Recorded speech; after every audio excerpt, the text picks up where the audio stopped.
Hello, ladies and gentlemen, and welcome to the Smark Tank. I am Shannon Epstein, alongside the wondrous one, Bob Black. What's up? And we are back after 1 week off due to real-life situations, but we're back talking wrestling, flavor in your ear, all that stuff. Word. This week, I'd like to say that SmackDown did some good things. It was cool. Product getting better.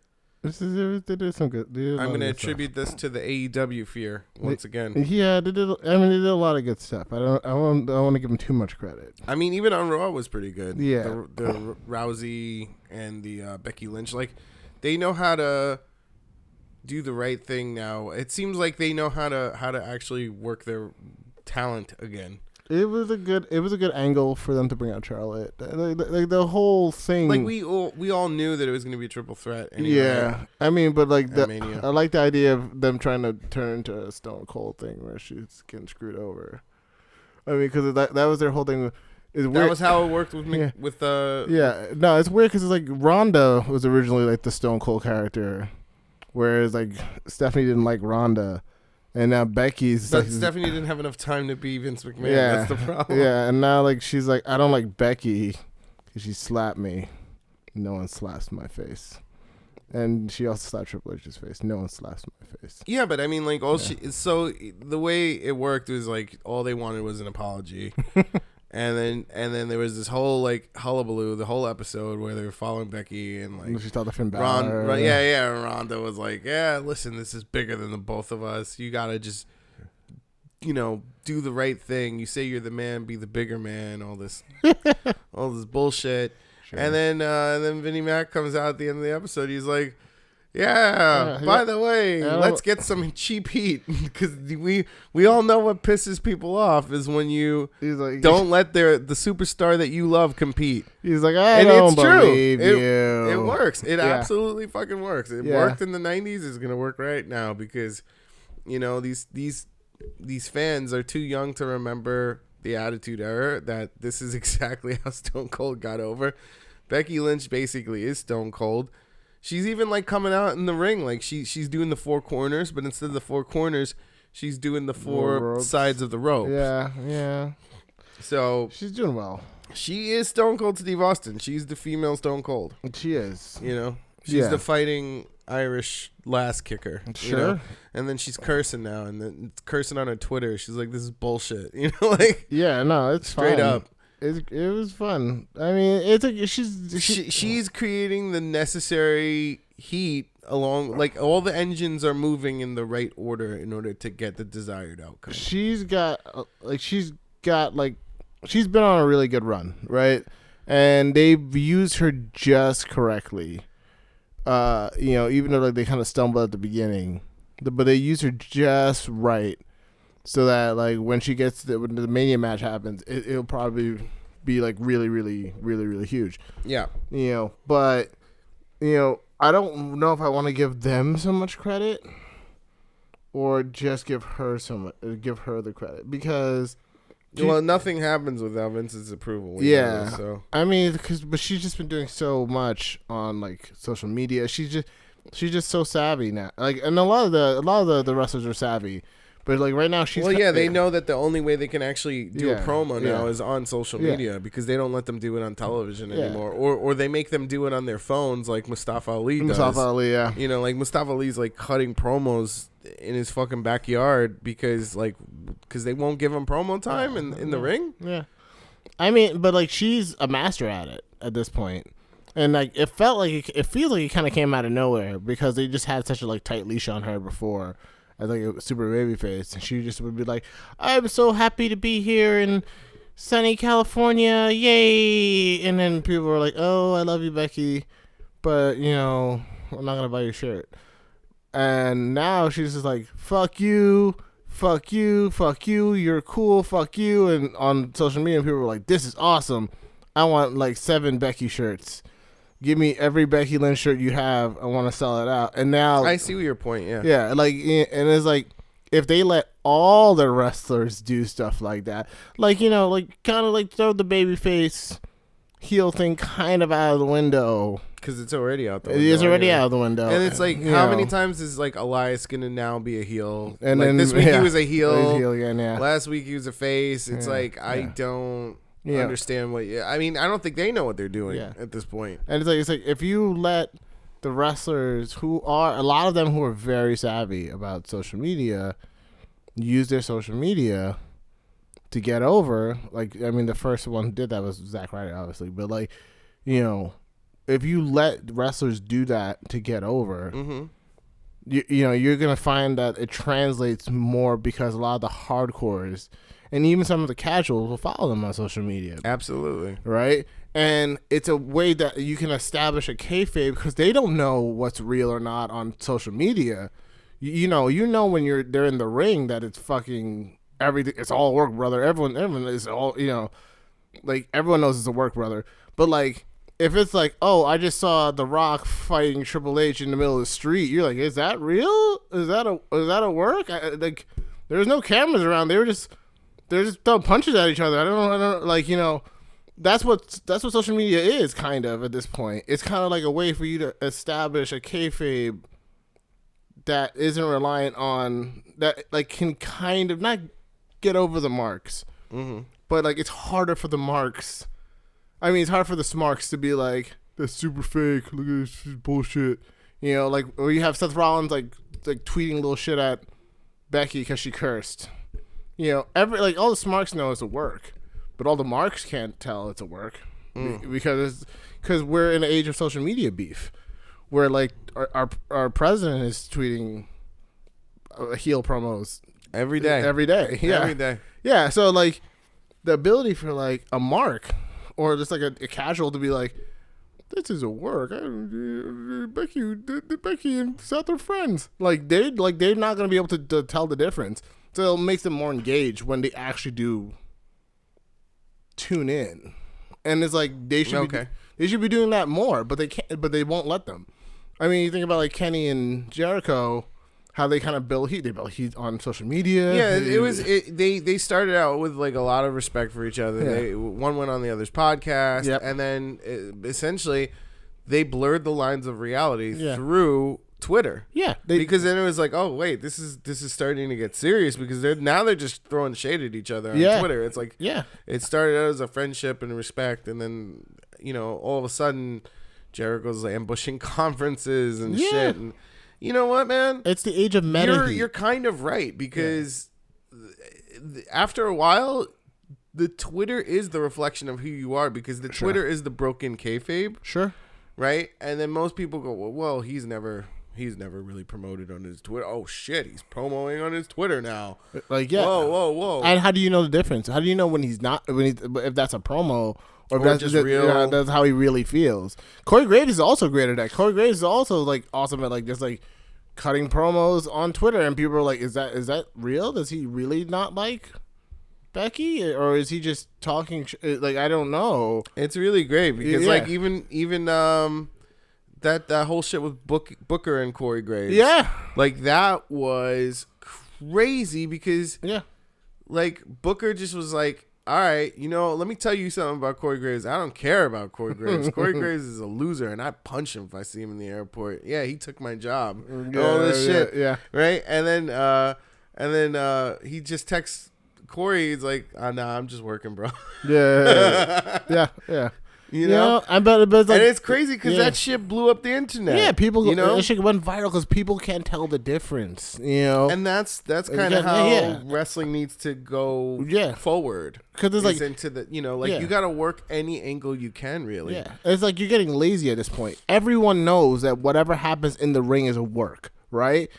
That's why the pipe bomb was so fucking crazy for people, because they were like, "Oh shit, this feels real."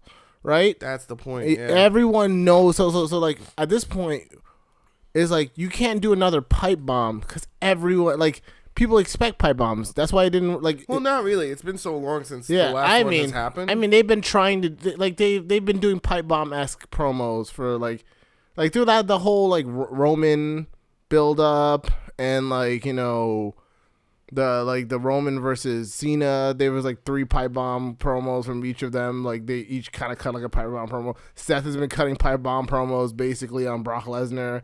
Yeah. Well, I mean, Brock Lesnar's kind of hard not to cut a pipe bomb promo because it's like he the guy who's never there. But I mean, like the fans have been saying this now for over a year now, and then finally after the second year of the fans addressing it, they're starting to address it on air. Like, okay, whatever. Yeah, exactly. So it's like, but it's like at this point, like if CM Punk had never done that before, right? Had never dropped a pipe bomb, and Seth Rollins came out and. Like, we never had promos like that before. And Seth Rollins came out and was like, you know what? I'm tired of Brock Lesnar's lazy ass never showing up. I'm out here busting my ass. He shows up 2 times a month. People would have been like, holy shit. Wait, is he saying what we're thinking?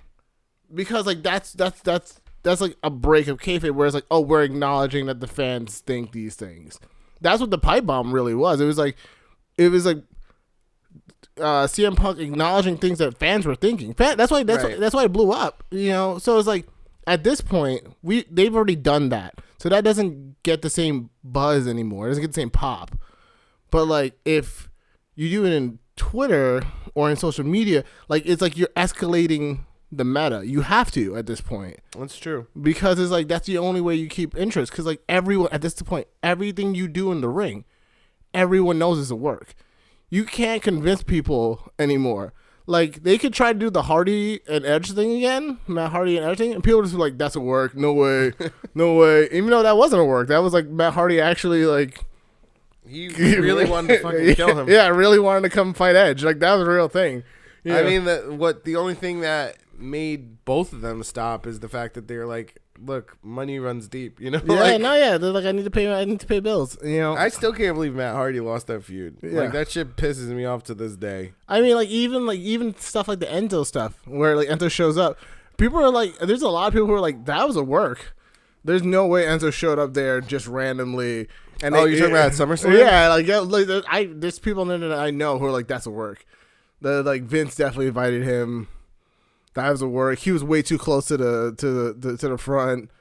Like, how did they not know? Yeah, that's true. He was very close to the front. And then they closed up on him a couple of times because he was just there, and it's just like, so it's like, come on.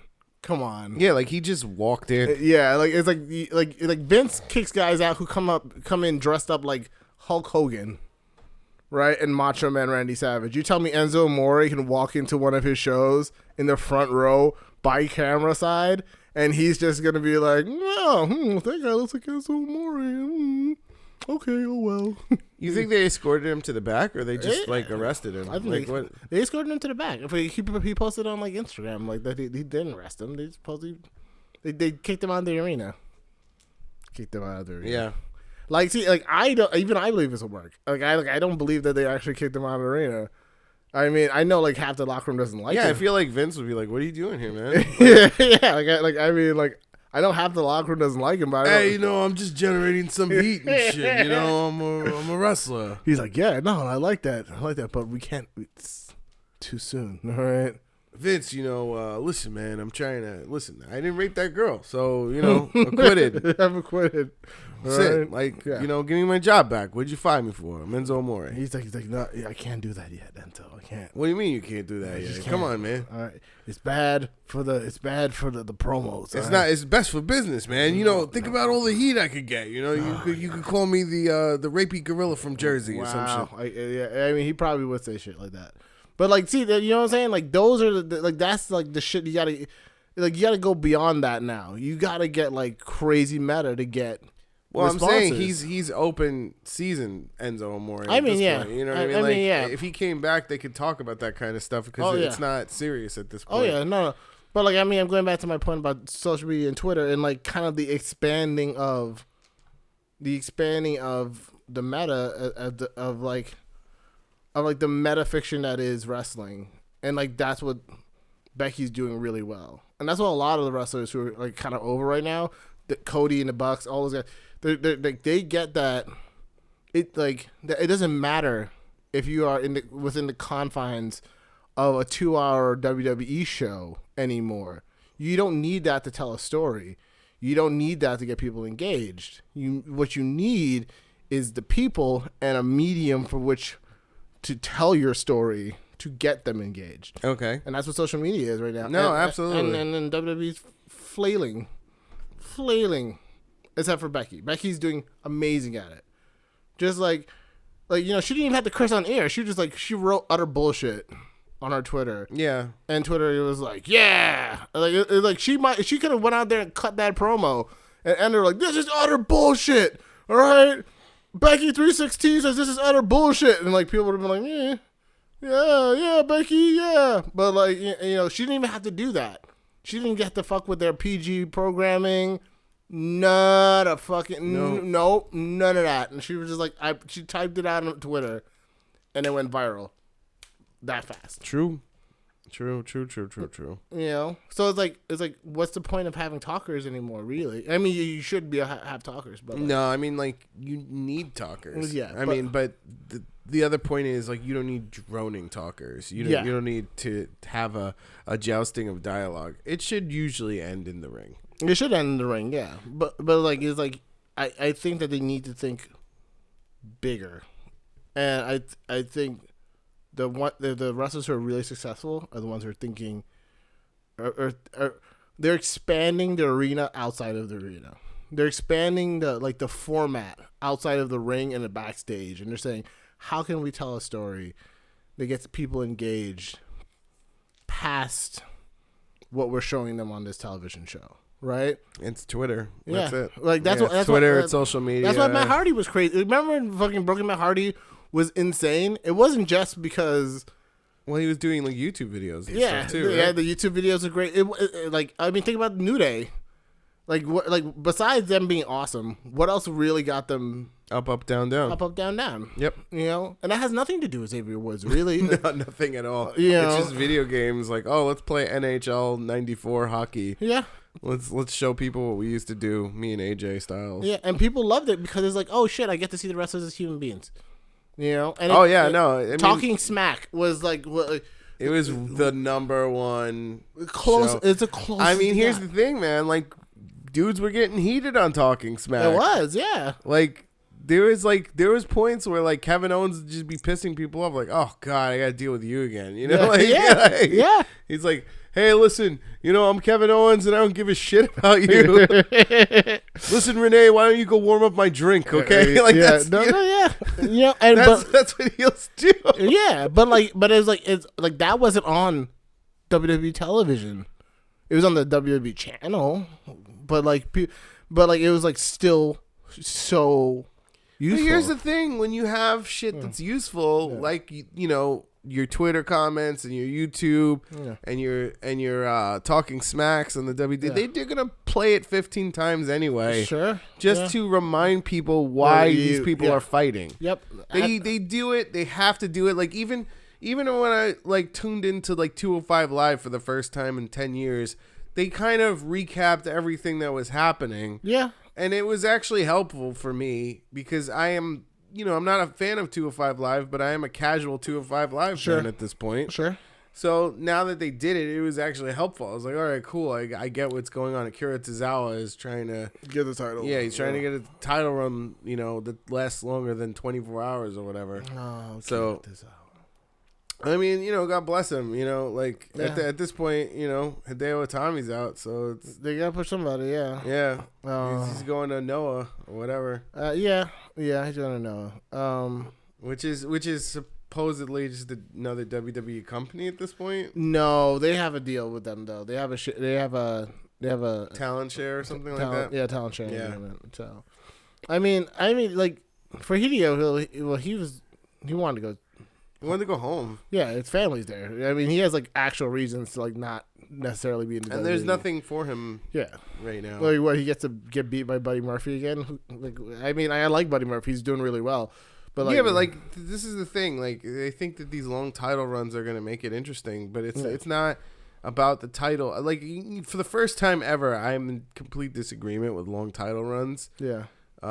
Which is normally I'm the opposite end of the spectrum. I'm more you got to give prestige to the title. You got to you can't just have it change every week like it's 2003. You know what I mean? Right.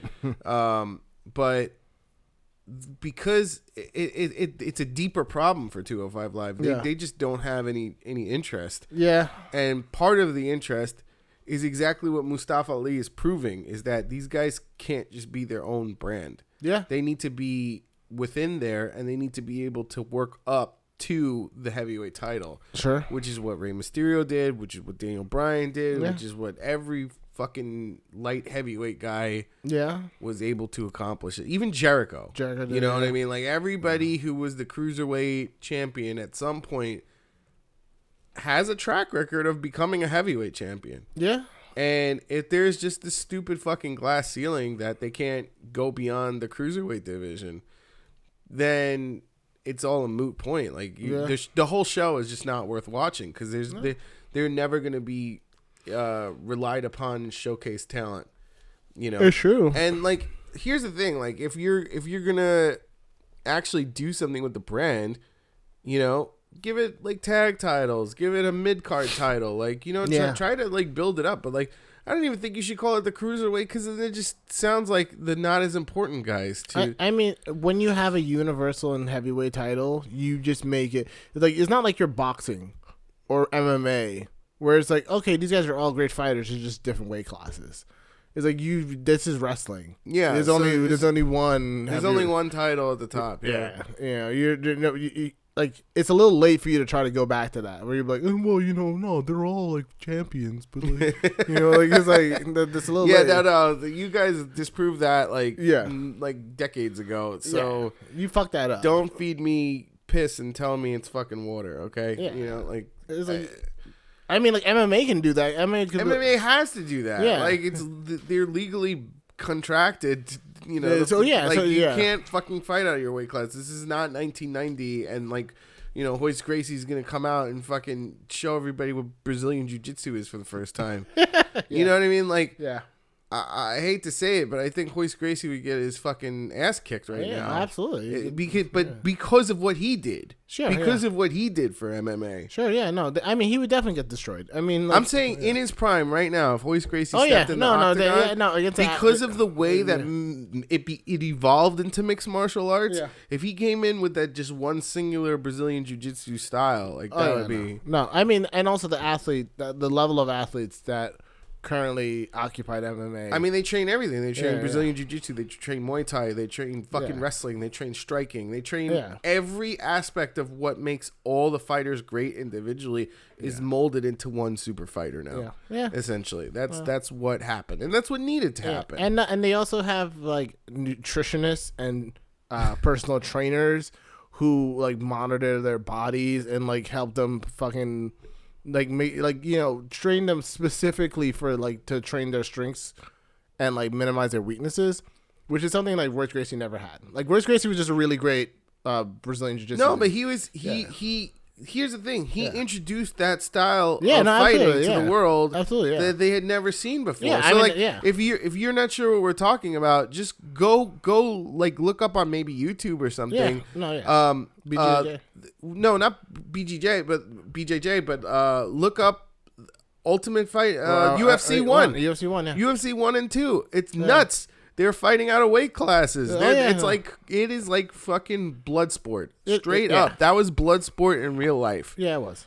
It was cage fighting. It was beyond cage fighting. Yeah. It was like cage fighting, but like you could fight a fucking 350 pound dude, and you could be 125 pounds. Yeah. It was crazy. It was just nuts. That was like the nuttiest thing I've ever watched.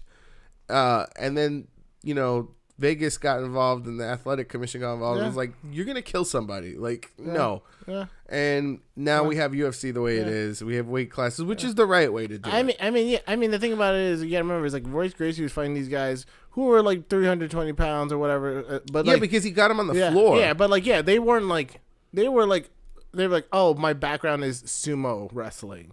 My background is this. And it's like they were not walking in there prepared for what he was going to do. So like, he was like, oh, This guy's 300. Yeah, you had E Honda, and then you had the Bruce Lee fighter. Yeah, he's like, oh, this guy is good, but all right, if I get him on his back, I'm sure he's never had to ground fight before. Like that's why, like, if you look at he exposed the weakness of every fighter. Yeah, essentially. And like if you look at like the people who gave him like the most competition, it was like wrestlers, guys who were like had like I have a background in collegiate wrestling because they're like, oh, well, here's the thing. Here's the thing, and that was like Dan Hank, right? Yeah. So Dan Hank was like, I don't want to hit this guy. Like I'm gonna take advantage hitting him while he's on the floor. Yeah. Right. And that's when Hoist Gracie was just like, all right, I'll tap you out. Yeah. And because he had no problem hitting you while he's on the floor. Yeah, because he's fighting. Yeah, you know, like that was the first. But once Dan Hank was like, "Oh shit, I could do," I think he won UFC 2, right? Who? Dan Hank? I don't remember. I think Royce Gracie won the first two. I might be wrong. Okay, I want to. I think he won the first two specifically. I just want to double check my sources here. Did Dan Hank actually win UFC 2? I know he won one of them. I feel like he won one of them. Am I not even Googling the right person? You know what? Whatever. Dan Hank's like someone else. He's like a tattoo artist. I think you might be talking about. I forgot his name. Oh, God damn it. UFC.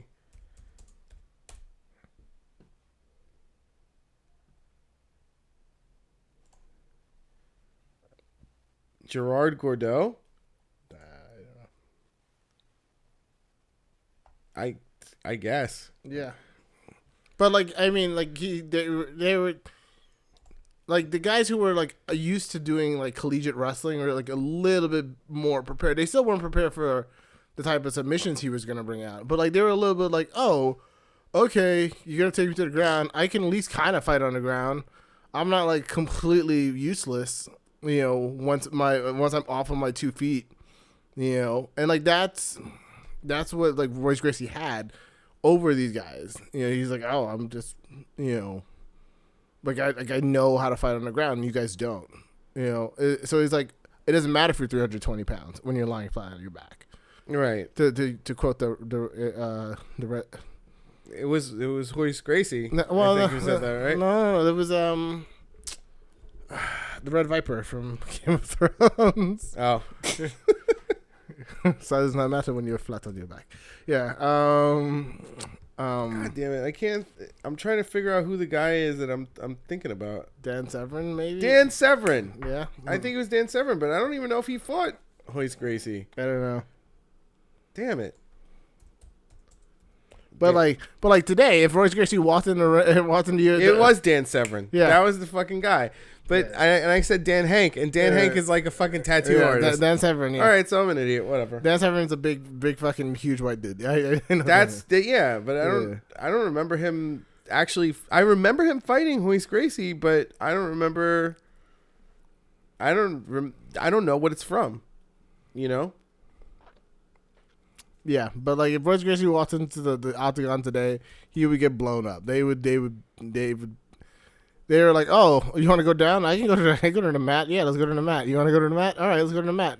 You're like, oh, you want to stand up? We can stand up. I can do whatever you want to do, baby. It was UFC 4. Yeah, that sounds right. That's what I'm. That sounds correct. That actually sounds correct. It was UFC 4. Yeah, that sounds accurate. And he lost to Hoist Gracie. Yes. See, that sounds accurate. I don't think do you pronounce it Royce or Hoist? I think they pronounce it Hoist. I think they pronounce it Hoist, but like I say Royce too because I don't care. Because you're too American. I don't give a fuck.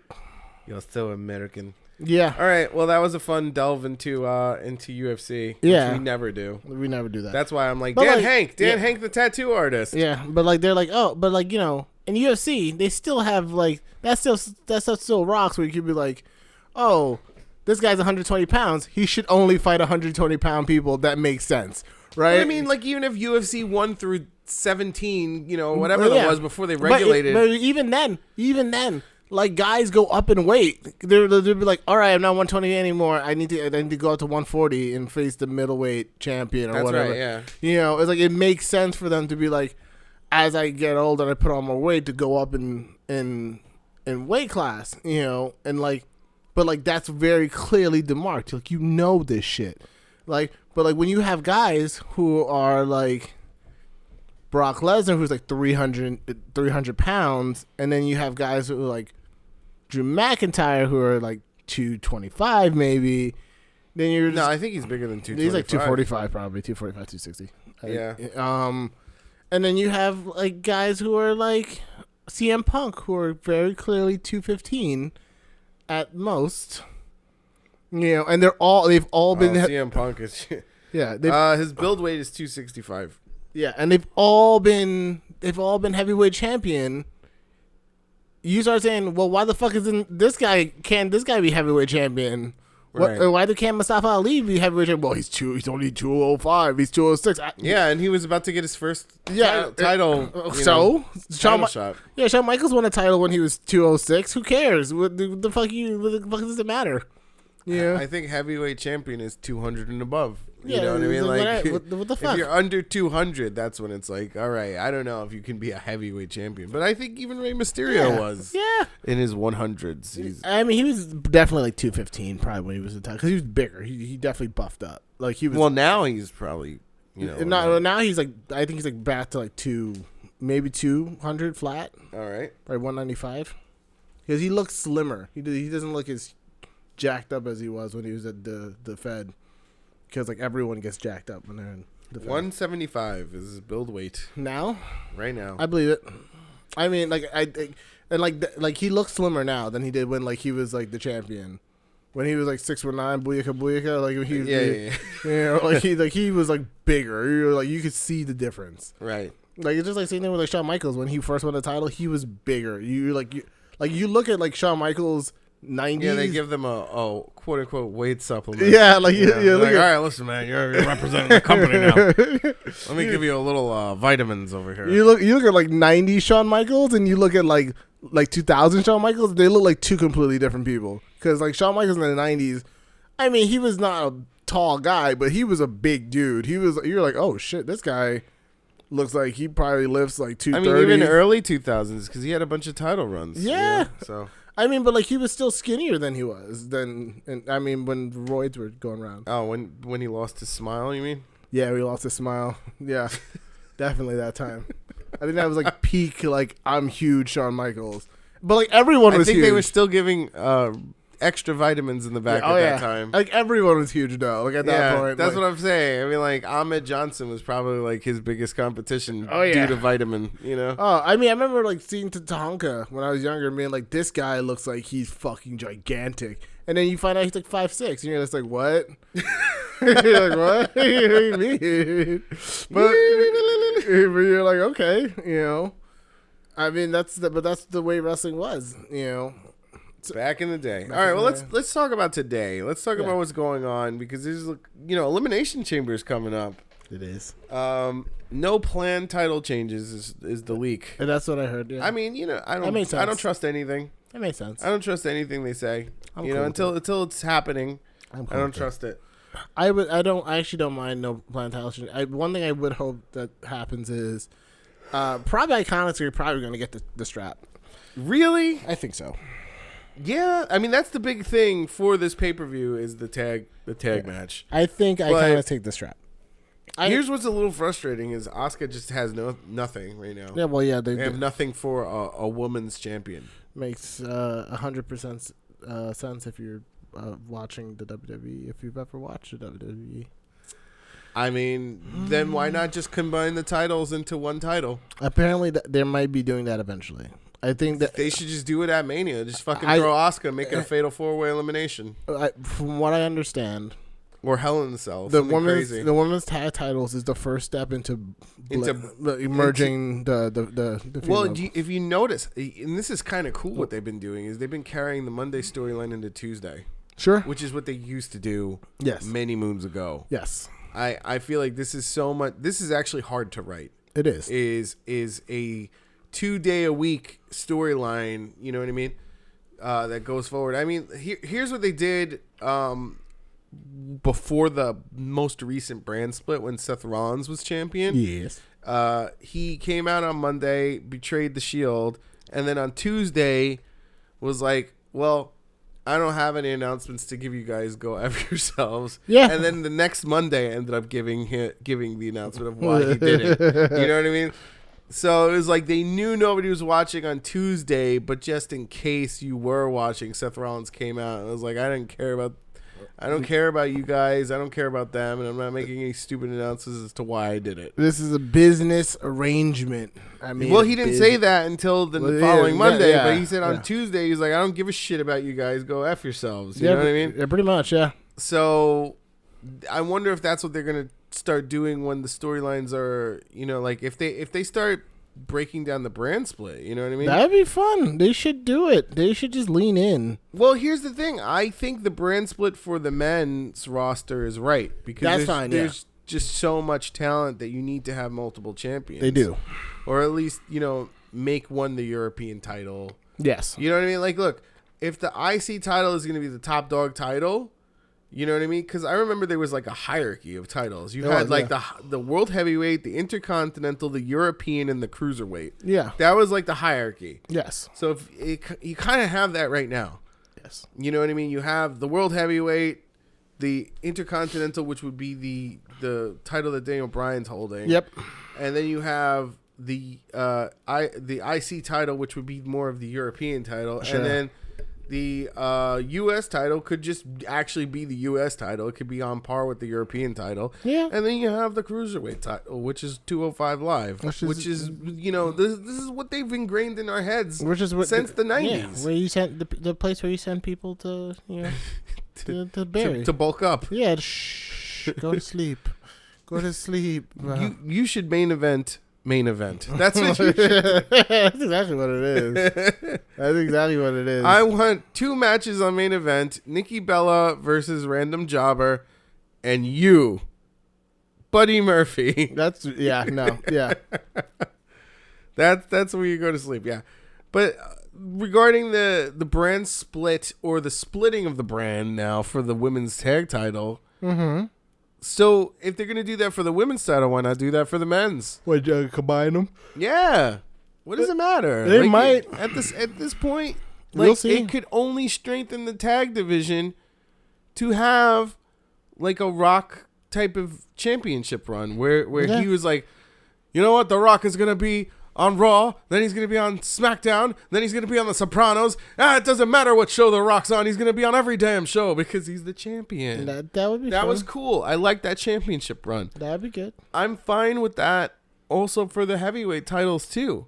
I agree. Yes. I agree that they should have separate titles, but I also agree that, and this is what I've pitched a while back, is that there should be a Universal Champion, but there should also be a Raw and SmackDown Champion too. Yes.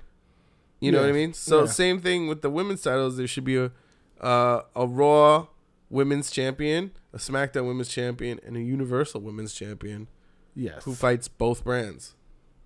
You work harder, you get more money, but it's a harder job. It's a harder title defense. It is. There's a select few that can make it there. It's true, yeah. You know what I mean? Yeah. And I like Daniel Bryan's idea. He was like, "Well, I want the U.S. title to be SmackDown exclusive," and that was what it was. That was what he was trying to do, right, before he got injured. He was like, "I want to make SmackDown something to watch. Like, you should watch SmackDown for the U.S. title, yeah, or the IC title, or whatever it was at the time." I mean, it's not like it can't be done. It's just they need to do it. Will they push it? Will they actually try? I haven't seen a best of 7 match series in years. And I remember, you mean since Sheamus and Cesaro? Yeah, and it's like that was the last time they did that. The last time they did that, and it's like when I started getting into wrestling, one of the biggest things that got me into wrestling was the best of 7 series between Booker T and Chris Benoit? Could have been. Yeah, and like that was amazing, and it was like I think it was for the U.S. title. It was like they were like the best of 7 series for the U.S. title. Booker T had just stopped being a tag team wrestler. And if you notice, these gauntlet matches completely are working. Yeah, and it's just it worked to get Seth Rollins over because Seth Rollins was kind of just in limbo after he lost the title run and turned face. Yeah. They didn't know what to do with him. Then he became Monday Night Rollins. Now it's like Kofi Kingston's like, oh shit, we forgot you existed. Yeah. I mean, heaven forbid they let Xavier Woods wrestle. Woof, but it's like you can do a best of 7 series That's right. With the mid card title, with like two wrestlers that you see they have chemistry, and you can have that story drag out for 2 months, or even. I mean, at least we got a great tag team into the bar out of the last Best of 7 series. Yeah, you could be like the first 2 matches, the challenger takes it. The third match, the champion takes it, and it's like the champion needs to win this one at the pay-per-view, or he loses the title, right? Works for me. And then you can start being like, all right, each new match has stipulations now, because that's what they did with like the other Best 7 series. Like he's like, okay, this is a hardcore match. I get to choose a stipulation. And if it gets to the 7th match, then the crowd gets to choose, or some stupid shit like that. Oh, like a Taboo Tuesday thing. Yeah, I missed that. That was kind of interesting. Yeah, and it's like those are the things you can do. You can take those kind of risks with like mid card titles and like throw some like crazy shit out there and see if it hits. Like, that's true. You're right. That is a grounds for experimentation. I mean, like. Yeah. I feel like the War Games has been a grounds for experimentation in NXT. It's been a hit. It's been a hit. It's been over. It works. Yeah, it's like when it's like all right. For the major title, you only throw in stipulation matches when it gets to like blood feud level. I get that. That's kind of a thing where it's like you're not gonna be like. Well, Charlotte and Becky are like blood ridiculous at this point. Yeah. Even though they had a hiccup when Becky had to choose her challenger. That was the dumbest fucking thing. That was super dumb. Where they were like, "All right, I'm gonna choose the woman who I know can beat Ronda Rousey. That's Charlotte Flair. Hug it out." Like, they should fucking hate each other. They just had the fucking grueliest match at Women's Evolution. You should have been like, I choose the woman I know who can beat Ronda Rousey. Lana. Asuka. And then it's like, just like walk right past Charlotte and be like, Asuka, kick the shit out of her. And then it's like, I would have chosen you know what I would have done if I was her? I would have been like, I'm going to choose the woman who I care about the most, who never gets time to shine, Lana, and just walks away. Because I don't care about a single damn one of you. No, that would be fun. That would be fun. Don't make me do your job for you, bookers. And then you can have like Shane be like, oh, we can't have that. All right. And then Lana's like, why? Why can't I have this? And then like he's like, Lana, if you want to get in this match, you have to beat Charlotte for it. And then like finally, then you get to have your Charlotte. No, I would say fine. Then we're gonna have an elimination match with all 6 women. Yeah, you know what I mean. Fine. That would have been the right move, and that would have kept within the character of Stone Cold Becky Lynch. Yes. Because then she'd be, I don't give a damn rat's ass about anyone else. Yeah, that's true. I mean, but like, yeah, those are it's like for the title, you're not gonna have the challenger just come in first time challenger be like, look here, Daniel Bryan, I challenge you to a steel cage match for the first time ever. I'm gonna challenge you for the title. You're like, who are you again? Yeah, like you're not gonna have that. Like, you have the audacity to come on the Rock show and not even introduce yourself. What is your name? Yeah. It's like you save those matches when they're like the heavyweight titles involved till like match number 3, match number 4, when like there's a good blood feud going and the fans are really into it because you want to kick it up a notch. You're like, okay, all right, I'm really into this Shinsuke AJ Styles feud. What's the third match gonna be? Last man standing. Fucking dope. I'm with it. Let's get it, right? But if like the first match is like, AJ, I challenge you to last man standing, you're like, why? Why? You guys didn't even have like a... Can we have a one-on-one? I don't like to work this hard on Tuesdays. You're like, why can't you just have like a regular match? Why is it gotta be last man standing? That's like a blood feud thing. You're like, AJ, I challenge you to Chicago street fight. You're like, what? We're in New York. Why don't we just have a New York street fight? Just like, what are you talking? Falls count anywhere, AJ. Just like, what are you talking about? What's your name again? Yeah, why are we doing this? I want to challenge you to a trash can match. First person in the dumpster. A dumpster match. Yeah, dumpster match. Like Taker would have come out like the first time he saw you, like, I don't like you. I'm challenging you to a casket match. It's like, what? No, casket match is like every match is a casket match. Yeah. Just like he's like, that's kind of my thing. I bury people. I'm a zombie. He's like, if you knew that if this guy got into a casket match because he pissed off Undertaker so bad, he's like, I'm gonna bury you. Like, yeah, now I'm gonna bury you. Like, literally bury you. Yeah. You know. But like with like, do you remember when Undertaker lost the casket match to Yokozuna? I wiped that from my memory. That was awesome. What are you talking about? And then we had like fake Undertaker. Yeah, we did have fake Undertaker. That was awesome. It's just like, what are you guys? They tried a lot of weird stuff. And then they were like, "Oh, I think we spotted Undertaker over in Utah when we were over there last time. He was wandering around on the road." We had a lot. They tried a lot of weird shit, like the fake Diesel and the fake Razor Ramon. That was awesome. I think they should just do that all the time. They're like, just change the characters. They're like, we own the gimmick, so we just. They should have fake Ryback come out now. Oh my god, fake Ryback would be so dope. Because like nobody needs Ryback. He changed his name to Ryback, so they can't use that name anymore. No, they can use it. Can they? Sure, because they invented the Ryback character. Then he just happened to change his name to it, so now he's also Ryback. That would be one way to get over on Ryback. I would love that. It's Ryback. Did I say Ryback? I meant Stuyback. John Stuyback. John Stuyback. But like you know, if you want to like have a casket match in the mid card, you could probably just like 2 matches in and be like, that would be so weird to have a casket match. I mean, but yeah, it's true. And but also, I want to know: does the Undertaker own his character? Because if he's going to AEW, I think he does own his character. I feel like he does. I can't even imagine a world in which we're getting 55-year-old Undertaker in AEW. I just want to see, because Tony Khan just made an announcement the other day that he's not signing all the talent in the world. Yeah, he like literally just said that. Yeah, I believe it.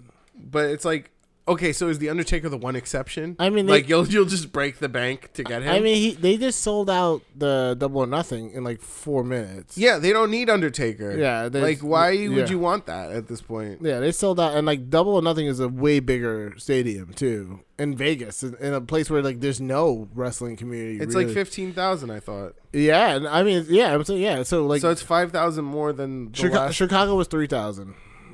3,000? No, I thought it was 10,000 seat. Well, no, I think it was 3,000. I might be wrong. I think you're wrong. Because I know this is considerably bigger.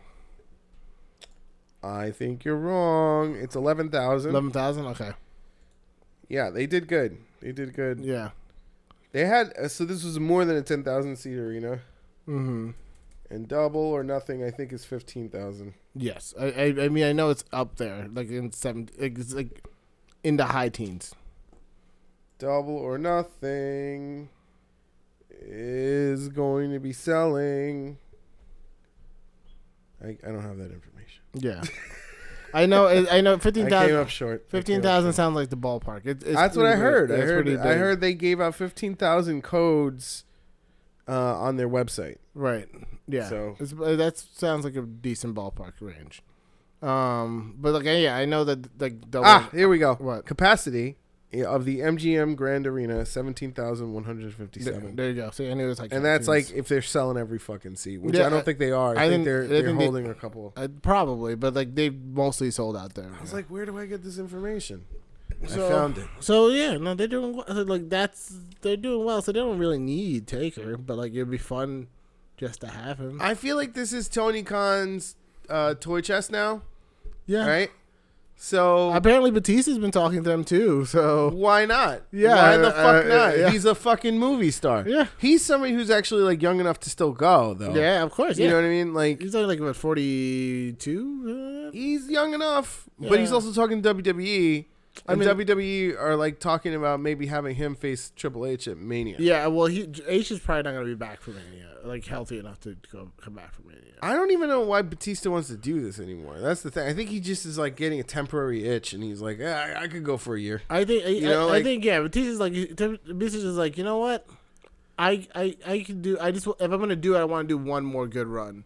Just for that's fun, what he said, though. Yeah. He said that, but like, I feel like now it's more than that, though. I mean, I think because why would you talk to AEW if you just wanted one more good run? Then you just go to WWE and that's it. I mean, they probably gave him shit. They probably were like, yeah, so this is our plan for you, Batista. We're gonna give you $1,000 a match. You're gonna come back and you're gonna be an animal, all right? You're gonna be, but like an actual animal. We're gonna dress you up in leopard. And you're gonna go out there, and he's like, "No, I don't really. I just want to be like Batista, and like go after Triple H." No. It's a really great gimmick. I just got back. You're gonna be Drax, all the time. But that didn't work out for Kane when he was wrestling in makeup. Yeah, that's technically copyrighted. Disney owns that, but no, we're partnered with Disney now, so it's great. So I heard that they're partnering with Netflix. That's what I. They're gonna be releasing original content for Netflix. Yeah, that's true. So cool. Yeah, I don't think they should. They have this device called the WWE Network, or should I just get rid of that? Wait, Disney owns WWE, right? No. Or are they partnered? They're partnered with them or something like that, right? When did that happen? I thought they just gave a contract to Fox. I know, but they own. They're like Disney is in bed with Fox now. Oh, but not the Fox Sports channel. Not the Fox Sports channel. Still Murdoch. That's definitely still Murdoch. Yes, that's true. But I do believe that they're like, it's not just a merger. It's also like they're gonna Murdoch still owns Fox Sports and Fox News because that's his money makers. But like, there's still like.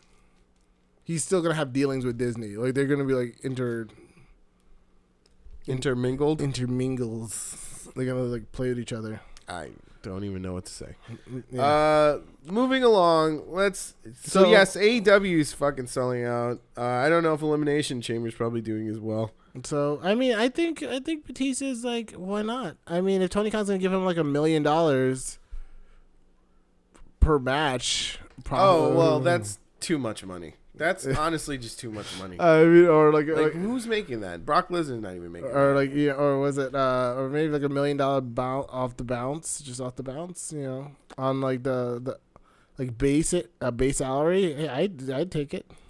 One more like, and it's like the thing about like AEW is like, it's not gonna be like 200 shows a year. It's gonna be like maybe. Well, apparently they're just doing pay-per-views at the moment. Maybe, maybe 50 shows. They don't have. I think the TV deal's coming on Double or Nothing. Mm-hmm. I think that's it's going to be a major announcement for the pay-per-view. Mm-hmm. That's my prediction. So if I was Batista, I'd be like, yeah, do it. Well, they're just laying the groundwork until when is it? April or May is their next event? May 25th is their next event. Mm-hmm. That's a ways away, bro. That's after Mania. And also, you have to think about it. AEW still does a lot of stuff that Batista, if you listen to him talk about wrestling, loves. Like they still have some color sometimes. They still like tells like pretty physical stories. Like that was his biggest complaint about. Oh, the PG era? The PG product, yeah. Like you couldn't like go. You called it going to war. You couldn't go to war anymore. Not really. I agree. Yeah, you know, color is a little important. Yeah, so he was like that's the. It's a disgusting practice, but it's important. It was a thing that like for him took the match to the next level. You know. And it's like, now you can't do that anymore. So maybe he's like... I be honest, at this point, I don't even really miss it that much. But I don't either. Like, when you see it, it's kind of like, it's shocking now. It's visceral. It's a visceral experience. Yeah, I like that, though. Yeah. I'm kind of into it. But, like, look, I wouldn't mind if it happened, every 3 months or something like that. That would be probably the right amount. If it happened even every month, I wouldn't mind it. But it just wouldn't. It would take the shock out. Yeah, but maybe that's what Batista wants. Batista's like, oh, I get to do like old school, like Attitude Era wrestling. Yeah. I only got to work 50 dates and I get $1 million. Yeah, sure. I mean, I'm interested to see Jericho Omega too. I'm interested to that. Crazy. It's gonna be crazy, baby. I want to see it. I mean, I want to see Jericho still go. That's it. It's gonna be good. I want to get up and out of my seat with my fat, filthy fingers and yell, "Go, Jericho, go! Go, Jericho, go!" The list. Hit him with the list, Jericho. Shut up. I don't do the list anymore, you stupid idiots. Rival won the tag titles. That was a thing. I'm kind of glad they gave it to him because that match was actually really good. Okay, so that was like, yes, it was a really great match. It was starting to get really good, like classic territory good. Yeah, and then they were like, "Well, we're Monday Night Raw still," and then it was like, "Okay, right at the 15-minute mark, we're just gonna cut it." They just have them get the title, but like it was great because it's like, oh shit, they finally got the strap. Well, it didn't hurt Gable and Rude too much because like they worked really hard to lose it. You know what I mean? Like, yeah, they did. It wasn't just like, oh, there we go. Wow, we're giving Revival the title because, they're threatened to leave. Yeah, pretty much. So, and this is what I feel like they're doing now. Like anybody who like basically like, I'd like my release, please. They're like, title match? Sorry, did you say title match? What did you say? You wanted a title match? We'll give you a title match. Apparently, Vince is very nervous about stars leaving WWE. He should be. All the hot free agents that he wanted to sign just said, we're going into business ourselves. If everybody starts fucking doing that, it's going to be lovely. You know, look, nobody can do it on the level that Cody and the Bucks are doing it because they've got the institutional backing, the quote unquote purse strings that Tony Khan just announced that he's not going to give them too much more. Yeah, sure. Yeah. So we'll see. Look, the wrestling landscape is better than it's ever been. We are on the 10-year high now. So for the next 10 years, expect there to be battles and wars. And WWE is going to have that mentality going forward, probably where it's like, oh, you're an AEW guy? I don't like you. Yeah. You know what I mean? Like it could get to Monday Night War territory, especially depending on the TV deal. I think the TV deal is going to solidify it. We'll see. I also think they should try to do like a New Japan World service, or a WWE Network service. I don't know. Well, they should. I feel like they should. Because who's going to want to pay the $60 pay-per-view rate or whatever the fuck that is? $60 pay-per-views. I'm not into that. No, thank you. Especially in this internet day and age where it's like you could find a guy live streaming it somewhere. Yeah, that's true. Just give it to me at a reasonable price and I'll pay for it. That's true. So, okay, let's talk about Elimination Chamber for a minute. Because it is coming up Sunday. You want to give predictions? Sure. And then we'll end it there. Sure. Let us talk about Nia Jax and Tamina, Riot Squad, Mandy Rose, Sonya Deville, the Iconics, the Boston Hug Connection, and Naomi and Carmella. I honestly feel like the right people to give it to would be Boston Hug Connection. Probably. I mean, I think it could be either or, honestly. I mean, I feel like Nia Jax and Tamina are the best suited to take the titles. Sure. But it's going to be like a tornado tag, right? It's not going to actually be a tag match. No, yeah. Because then it's just going to be crazy. Yeah, this might actually be the craziest match that women ever do. It's a tornado tag. They're gonna be. But I'm saying, like, you realize that this is the craziest match that women will ever do. Right now, going forward, like probably, yeah. Like Money in the Bank was like the second craziest. Yeah. And they were kind of like reserved about that, like. But this is like like the real shit right now. It's gonna be nuts because Nia Jax is not safe. Oh. She is not a safe fucking wrestler, dude. Oh, she's gonna be fucking really ramming people's heads into that fucking into that chain link fence shit, whatever the fuck they have. Yeah. Going on. Yeah, it's gonna be. I have a feeling like Boston Hug Connection are gonna fucking win it, but like with like a tear and throat fucking. Nice. Nice. So what's your prediction? Iconics. I want Iconics. Why do you like Iconics? Only because like they're they're like Lake Cool 2.0, and like Vince McMahon loves Lake Cool. He's always loved that gimmick. He loved that gimmick before they should come back and try to wrestle for the tag. He loved that gimmick before they had women tag titles. Yeah, he was like, well, they were trying to get it. They were like, why don't you give this to us? Yeah, and he was like, no. Let me see how this goes. Split the title up. Yeah, you guys just both be champion. It's cool. And he's like, now he gets to have it again with Australian girls this time. And he's like, oh, this is great. Oh, Australian girls who are lay cool, but like not lay cool. Great. So, yeah, but he loves Mandy Rose and Sonya Deville. He does love Mandy Rose. I feel like this is a toss-up, man. It's a fair game. I'm going Iconics only because they're they're an actual tag team. Well, what is a tag team in women's wrestling right now? Like they have like tag team. Boston Hug Connection are a tag team. You know what I mean? Like, but to me, they're two singles competitors that got jammed together as tag team partners. Yeah, I agree. I feel like that's everybody. That's how I feel about Mandy Rose and Sonya Deville now too, because like now they're like pushing Mandy Rose as this like weird sex pot character, and I'm just like, okay, so she's a singles competitor now at this point. Like Sonya Deville's a tag team competitor who just like lost her tag. It was really interesting to hear them all talk though, because like all of them were established in some way, shape or form. Like Tamina and Nia Jax are like related in some way. Yeah. The Riot Squad have been performing together exclusively since they came in. Riot Squad also. Mandy Rose and Sonya Deville, same thing. Yeah. And the Iconics have been there even longer than them. Yep.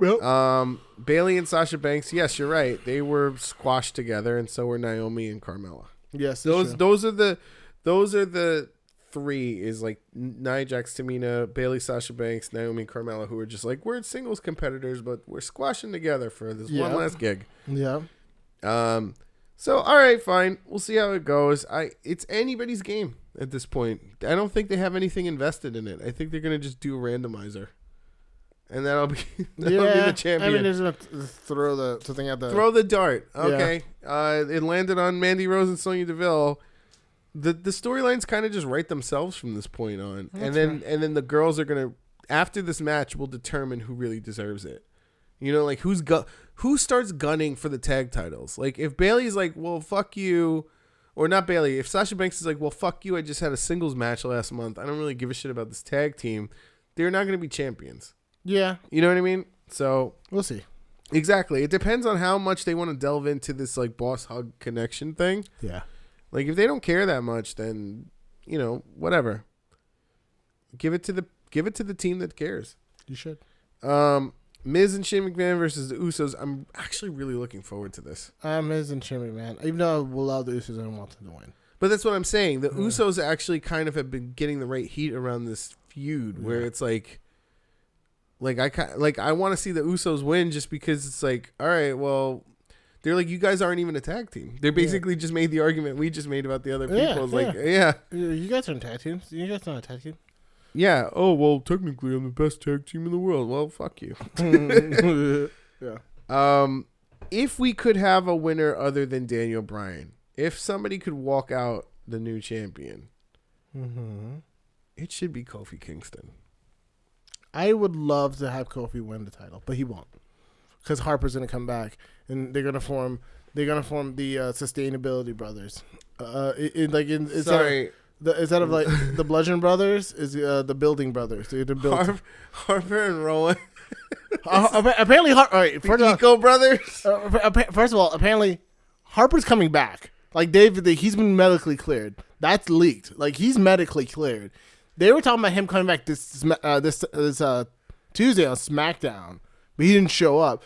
To bludgeon his brother back to brotherhood? So where do you think he's going to show up, and what do you think he's going to be wearing? A fucking flannel shirt like he normally wears? Oh, yeah. Get that flannel going. He's going to be like, you know what? I used to think about destruction a lot. And bludgeoning. Specifically bludgeoning. Bludgeoning and destroying. But now, you know what I think about? Sustainability. Okay. Sustainability! You stupid fools! Sustainability is important. I'm with my brother, Daniel Bryan, baby. All right, and then they're gonna have. You know what? That would be the greatest fucking faction. It's gonna on the planet because it's about the planet. You know what would be great, and then you know what would be even better if Bray Wyatt comes out and joins. Like, you know what? I, Bray Wyatt, also care about the planet because I like to eat planets. And you know what? At one point, all four of them were stable together. They were. It's like for like 5 seconds. Yeah, which was actually a really fucking cool Daniel Bryan storyline. That was probably one of the best Bray Wyatt. They popped so hard when Bryan turned on Bray Wyatt. That was kind of like the beginning of his like ascension, really, where it was like okay, people were behind him. No, yeah, they really like when he did that, the people was like, he was like, you know what, man? Bryan was like, I'm so sick of the machine, man. I'm joining you, Bray. He's like, good, and then his sister Abigail Bryan, and then he's like, cool, and then picked Bryan up and then dragged him to the back and like made him a Wyatt. Yeah, and that would be funny if fucking Bryan does the same shit to Wyatt. It's like, you finally get it, and then puts him in the fucking the LaBelle lock or something. Oh my god! He's like, I used to want to eat worlds, but now I want to save it. It's like perfect. Yeah, it is perfect for the Wyatt family reunion. Oh yeah, but it's not the Wyatt family. It's the Bryan. It's the Bryan family. The Bryan family. Yeah. It's just so good. It'll be But great. they should come out to Bray Wyatt's music with Brian as the lead. Catching flies and letting them go. Yes, I love it. I like to save planet Earth. Catching flies and let them go. It'd be great. It'd be great. It'd be great. Mm-hmm. Freeing cows. Oh my god. All right, cool. That was some fantasy booking. That'd be great. That would be I would amazing. love it. All right, so yeah, Kofi though. Kofi Kingston. I think Ruby Riot's got it locked against Ronda Rousey. What do you think? I mean, yes, that's a clear. Why do they even have matches anymore? Whatever. Sometimes, like, why can't Asuka have that slot She should. to feud with Ruby Riot? That'd be a at great this match. point, you That'd know be what a I'm match, saying? yeah. Like, what's the point of giving Ronda Rousey a match when you're clearly promoting that it's going to be a triple threat at Mania, and that everything is just like a stepping stone because it's like Charlotte's going to be in the front row for that match. Yeah. And obviously Becky's going to come out with like a kendo stick and beat the shit out of her. Yeah. And then Ronda's probably going to join in because of what happened at Survivor Series. Kendo beating. It's going to be fun. Yeah. The only time where SmackDown and Raw go head to head and whatever. You know, okay. Okay, so Bobby Lashley and Leo Rush in a 2-on-1 handicap versus Finn Balor. Finn by disqualification. You can't get disqualified in a handicap match. Remember that? Then Bobby Lashley. Bobby Lashley. Stupid. I think Finn Balor should fucking win. Nah, Lashley, baby. Lashley. And then, like, in the match that nobody ever wanted, Braun Strowman versus Baron Corbin in a no disqualification match. Strowman. Yeah. And then also there's for the pre-show, Buddy Murphy versus Akira Tozawa, the kickoff show. Murphy. Big Daddy Murph. Yep. I think that's wrestling this week. That was it, man. Yeah. I'm excited though for AEW's card. They only got 4 matches. It's going to be amazing. Are they going to give Dr. Britt Baker a title to fight for in this triple threat match? I don't know.